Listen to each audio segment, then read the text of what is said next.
איך נשבר השעון?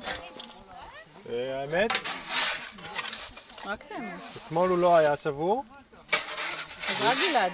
גלעד. איפה החום? איפה האש? בואי תראי, בפנים פה. תסביר לה. כן, זה אלה, אני מכניס אותם פה. כן. אני אעשה לך פרסום, רון. אני אזרוק את זה ליוטיוב.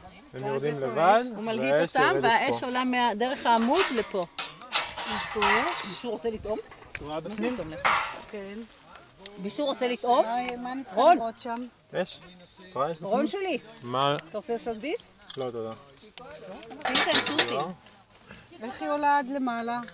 היא עולה ראית פה אותה? בעמוד הזה. יש עמוד? כן. ואיך היא עולה?